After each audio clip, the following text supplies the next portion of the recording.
JDS ಈಗಾಗಲೇ ಹೇಳ್ಕೊಂಡಿರೋ ಪ್ರಕಾರ ಮಂಡ್ಯ ಅವ್ರಿಗೆ, ಹಾಸನ ಅವ್ರಿಗೆ, ಕೋಲಾರ ಅವ್ರಿಗೆ. ಅದರಲ್ಲಿ ಹಾಸನ ಈ ಬಾರಿ JDS ನಿಂದ ಪ್ರಜ್ವಲ್ ರೇವಣ್ಣ ಮತ್ತೆ ಕಣಕ್ಕಿಳಿತಾರೆ. ಯಾಕಂದ್ರೆ ಇದನ್ನ ಸ್ವತಃ ಕುಮಾರಸ್ವಾಮಿ ಅವರೇ ಮೊನ್ನೆ ನಡೆದಂತ ಸಭೆಯಲ್ಲಿ ಬಹಳ ಸ್ಪಷ್ಟವಾಗಿ ಹೇಳಿದ್ರು. ಪ್ರಜ್ವಲ್ ರೇವಣ್ಣ ಅವ್ರಿಗೆ ಮತ್ತೆ ನೀವು ಆಶೀರ್ವಾದ ಮಾಡಬೇಕು ಅಂತ ಹೇಳಿದ್ರು. ಹಾಗಾಗಿ ಹಾಲಿ ಸಂಸದ JDSನ ಪ್ರಜ್ವಲ್ ರೇವಣ್ಣ ಮತ್ತೊಮ್ಮೆ ಅಖಾಡಕ್ಕಿಳಿಯೋದು ಪಕ್ಕ. ಹಾಗಾಗಿ ಬೆಂಗಳೂರಿನಲ್ಲಿ ಇವತ್ತು ಮಾಜಿ ಸಿಎಂ ಯಡಿಯೂರಪ್ಪನವರನ್ನ ಭೇಟಿ ಮಾಡಿದ್ರು, ಭೇಟಿಯಾಗಿ ಚರ್ಚೆ ನಡೆಸಿದ್ರು. ಮಾಜಿ ಸಿಎಂ BSY ನಿವಾಸಕ್ಕೆ ಮಾಜಿ ಸಚಿವ ರೇವಣ್ಣ ಮತ್ತು ಅವರ ಪುತ್ರ ಪ್ರಜ್ವಲ್ ಬಂದ್ರು. ರಾಜ್ಯಾಧ್ಯಕ್ಷ ವಿಜೇಂದ್ರ ಕೂಡ ಅದೇ ಸಂದರ್ಭದಲ್ಲಿ ಅಲ್ಲಿದ್ರು. ಸೊ ಸಂಸದ ಪ್ರಜ್ವಲ್ ರೇವಣ್ಣ ಅವರು ಒಂದಿಷ್ಟು ಅಡ್ಡಿ ಆತಂಕಗಳಿತ್ತು. ಆ ಅಡ್ಡಿ ಆತಂಕಗಳೆಲ್ಲ ಇದರೆಲ್ಲ ಪರಿಹಾರನಾ ಅನ್ನೋದೊಂದು ಪ್ರಶ್ನೆ. ಅಡ್ಡಿ ಆತಂಕ ನೋಡಿ, ಇದು ದೃಶ್ಯಗಳನ್ನು ಗಮನಿಸ್ತಾ ಇದ್ರೆ ಇದು ಇವತ್ತು ಯಡಿಯೂರಪ್ಪನವರ ಧವಳಗಿರಿ ನಿವಾಸದಲ್ಲಿ ರೇವಣ್ಣ ಮತ್ತು ಅವರ ಪುತ್ರ ಪ್ರಜ್ವಲ್ ರೇವಣ್ಣ ಯಡಿಯೂರಪ್ಪ ಮತ್ತು BY ವಿಜೇಂದ್ರ ಅವರನ್ನ ಭೇಟಿ ಮಾಡಿ ಆಶೀರ್ವಾದವನ್ನು ಕೋರಿರೋ ದೃಶ್ಯವನ್ನು ನೀವು ನೋಡ್ತಾ ಇದ್ರಿ. ಆದ್ರೆ ಇದೇ ಹಾಸನಕ್ಕೆ ಬನ್ನಿ. ಇದೇ ಹಾಸನದಲ್ಲಿ ಪ್ರೀತಮ್ ಗೌಡ್ರು ಅಂತ ಒಬ್ರು ಇದ್ದಾರೆ. ಪ್ರೀತಮ್ ಗೌಡ್ರು ಕಳೆದ ಅಸೆಂಬ್ಲಿ ಚುನಾವಣೆಯಲ್ಲಿ ಯಾವ್ಯಾವ ಚಾಲೆಂಜ್ಗಳನ್ನು ಹಾಕಿದ್ರು, ಚಾಲೆಂಜ್ ಹಾಕೋದ್ರಲ್ಲಿ ಏನೇನಾಯ್ತು, ಕೊನೆಗೆ ಸ್ವರೂಪ್ ಪ್ರಕಾಶ್ ಗೆದ್ದಾಗ ಏನೇನಾಯ್ತು ಎಲ್ಲ ವಿಚಾರ ಗೊತ್ತಿದೆ. ಈಗ ಪ್ರಜ್ವಲ್ ರೇವಣ್ಣ ಅವ್ರಿಗಿರೋ ಭಯ ಕೂಡ ಅದೇ.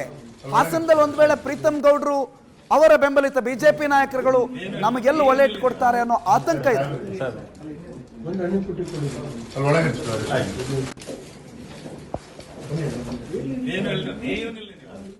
ಕೂಡ ಭೇಟಿ ಮಾಡಿ ಯಡಿಯೂರಪ್ಪ ಸಾಹೇಬ್ರನ್ನು ಮತ್ತು ಹಾಗೂ ವಿಜೇಂದ್ರಣ್ಣನ್ನು ಇಬ್ಬರನ್ನು ಕೂಡ ಭೇಟಿ ಮಾಡಿ ನಾವು ಹಾಸನ ಜಿಲ್ಲೆಯಲ್ಲಿ ಏನು ಒಂದು ಮೈತ್ರಿ ಪಕ್ಷದ ಕೂಟದ ಒಂದು ಅಭ್ಯರ್ಥಿಯಾಗಿ ಒಂದು ದೇವೇಗೌಡರು ಸಾಹೇಬರು ಸೂಚನೆ ಮಾಡಿದ್ದಾರೆ.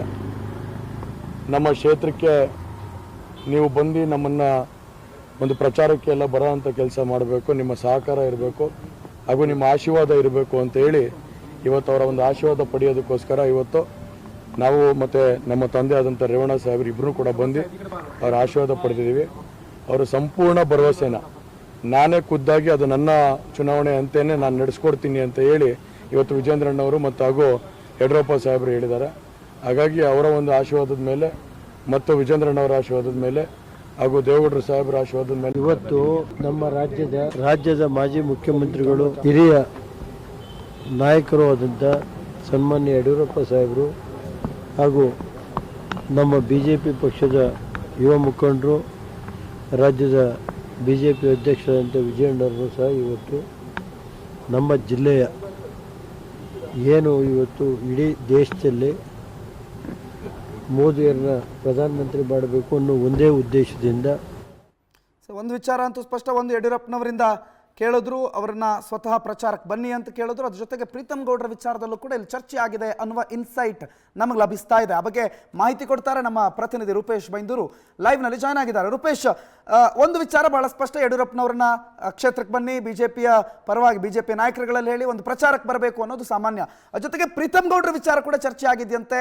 BY ವಿಜೇಂದ್ರ ಅವರ ಹತ್ರ ವಿಶೇಷವಾಗಿ ಪ್ರೀತಮ್ ಗೌಡ್ರನ್ನ ಸ್ವಲ್ಪ ವಿಚಾರಿಸ್ಕೊಳ್ಳಿ, ನಮಗೆ ಒಳ್ಳೆಯ ಆತಂಕ ಇದೆ ಅನ್ನೋದನ್ನು ಕೂಡ ಪ್ರಸ್ತಾಪ ಮಾಡಿದಾರಂತೆ. ಹೌದಾ? ಏನೇನು ಡೀಟೇಲ್ಸ್ ಇದೆ ಈ ಬಗ್ಗೆ? ಪ್ರಣೋತ್, ನಿಜ. ಯಾಕಂತ ಹೇಳಿದ್ರೆ ಇವತ್ತು HD ರೇವಣ್ಣವರು, ಅದೇ ರೀತಿಯಾಗಿ ಪ್ರಜ್ವಲ್ ರೇವಣ್ಣ ಅವರು BS ಯಡಿಯೂರಪ್ಪನವರ ಮನೆಗೆ ಬಂದಿದ್ದರು. ಆ ಸಂದರ್ಭದಲ್ಲಿ BJP ರಾಜ್ಯಾಧ್ಯಕ್ಷ BY ವಿಜೇಂದ್ರ ಅವರು ಕೂಡ ಆ ಸಂದರ್ಭದಲ್ಲಿ ಇದ್ದರು.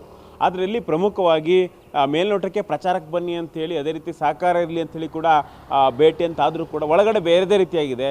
ಯಾಕಂತ ಹೇಳಿದ್ರೆ ಅಲ್ಲಿ ಪ್ರೀತಮ್ ಗೌಡ್ ಅವರು ರಾಜ್ಯ ಕಾರ್ಯದರ್ಶಿ ಆಗಿದ್ದಾರೆ, BJP ರಾಜ್ಯ ಕಾರ್ಯದರ್ಶಿಗಳು, ಮಾಜಿ ಶಾಸಕರಾಗಿದ್ದಾರೆ. ಅವರು ಅಲ್ಲಿ ಪ್ರಜ್ವಲ್ ರೇವಣ್ಣ ಅವರ ಸ್ಪರ್ಧೆಗೆ ವಿರೋಧವನ್ನು ವ್ಯಕ್ತಪಡಿಸ್ತಾ ಇದ್ದಾರೆ. ಈ ವಿಚಾರವನ್ನು ಇವತ್ತು ಪ್ರಜ್ವಲ್ ರೇವಣ್ಣ ಅವರಿಗೆ HD ರೇವಣ್ಣ ಅವರು ಪ್ರಸ್ತಾಪಿಸಿದ್ದಾರೆ. ಯಾಕಂತ ಹೇಳಿದ್ರಲ್ಲಿ ಒಂದು ಪ್ರಜ್ವಲ್ ರೇವಣ್ಣ ಅವರು, ಅದೇ ರೀತಿಯಾಗಿ ಸಿಮೆಂಟ್ ಮಂಜು ಅವರು, ಹಾಗೆ AT ರಾಮಸ್ವಾಮಿ, ಇಲ್ಲಿ ನಾಗೇಂದ್ರ ಅವರು, ಸಿದ್ದೇಶ್ ನಾಗೇಂದ್ರ ಅವರು ಕೂಡ BJP ಜಿಲ್ಲಾಧ್ಯಕ್ಷರು ಕೂಡ ಇಲ್ಲಿ ವಿರೋಧವನ್ನು ವ್ಯಕ್ತಪಡಿಸ್ತಾ ಇದ್ದಾರೆ. ಯಾಕಂತ ಹೇಳಿದ್ರೆ ಯಾವುದೇ ಕಾರಣ ಕೂಡ ಪ್ರಜ್ವಲ್ ರೇವಣ್ಣರಿಗೆ ಟಿಕೆಟ್ ಕೊಡಬಾರ್ದು ಅಂತೇಳಿ ಅವ್ರ ವಿರುದ್ಧವಾಗಿ ಒಂದು ಸುಪ್ರೀಂ ಕೋರ್ಟ್ ಕೇಸ್ ಇದೆ. ಸುಪ್ರೀಂ ಕೋರ್ಟ್ ನಾಳೆ ತೀರ್ಪು ಕೊಟ್ಬಿಟ್ಟು ತಪ್ಪ ಏನು ಮಾಡೋದು, ಅವಾಗ ಪಕ್ಷಕ್ಕೆ ಮುಖಭಂಗ ಆಗುತ್ತೆ.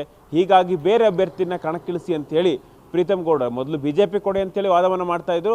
ಇದೀಗ ಇಲ್ಲಿ ರೇವಣ್ಣ ಕುಟುಂಬಸ್ಥರು ಬೇಡ, ಬೇರೆ ಯಾರಿಗಾದ್ರೂ ಟಿಕೆಟ್ ಕೊಡಿ, ಆ ನಿಟ್ಟಿನಲ್ಲಿ ಚರ್ಚೆಯನ್ನು ಮಾಡ್ತಾ ಇದ್ದಾರೆ. ಈ ವಿಚಾರವನ್ನು ಪ್ರಸ್ತಾಪಿಸಿದ್ದಾರೆ. ಒಂದು ಮೈತ್ರಿ ಧರ್ಮ ಅಂತ ಹೇಳಿದ್ರೆ ಆ ರೀತಿಯಾಗಿ ಮಾಡೋದು ತಪ್ಪಾಗುತ್ತೆ. ಯಾಕಂತೇಳಿ ಪ್ರತಿ ಕ್ಷೇತ್ರದಲ್ಲಿ, ಯಾಕಂದರೆ ಉದಾಹರಣೆಗೆ ತುಮಕೂರಿನಲ್ಲಿ JDS ಶಕ್ತಿ ಇದೆ, ಆ ಸಂದರ್ಭದಲ್ಲಿ JDS ಶಕ್ತಿ ಇದೆ ಅಂತೇಳಿ ಅಲ್ಲಿ ಸೋಮಣ್ಣವರಿಗೆ ಅಡೆತಡೆ ಹಾಕ್ತಾ ಹೋದ್ರೆ ಆಗುತ್ತಾ?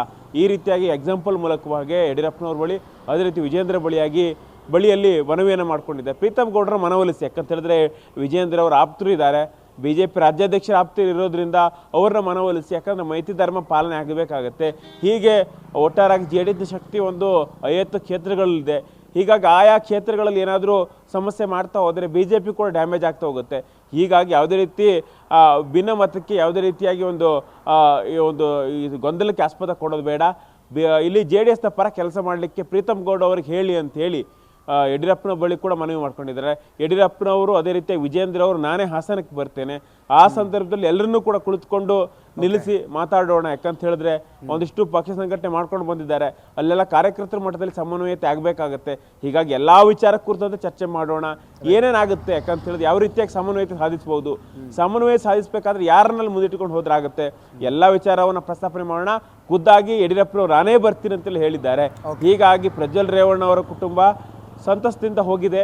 ಹೀಗಾಗಿ ಒಂದು ಮಟ್ಟಿಗೆ ಯಡಿಯೂರಪ್ಪನವರೇ ಮಧ್ಯಪ್ರವೇಶ ಮಾಡಿದ್ರೆ ಹಾಸನದಲ್ಲಿರ್ತಕ್ಕಂಥ ಗೊಂದಲ ಸ್ವಲ್ಪ ಪ್ರಮಾಣದಲ್ಲಿ ನಿವಾರಣೆ ಆಗ್ಬೋದು ಅಂತೇಳಿ, ಹೀಗಾಗಿ ಹಾಸನದ ಗೊಂದಲ ನಿವಾರಣೆಗೋಸ್ಕರವಾಗಿ ಯಡಿಯೂರಪ್ಪನವರು ಹಾಸನಕ್ಕೆ ಹೋಗ್ತೀನಿ ಅಂತೇಳಿ ಭರವಸೆಯನ್ನು ಕೂಡ ಕೊಟ್ಟಿದ್ದಾರೆ ಅಂತೇಳಿ ಹೇಳಲಾಗ್ತಾ ಇದೆ.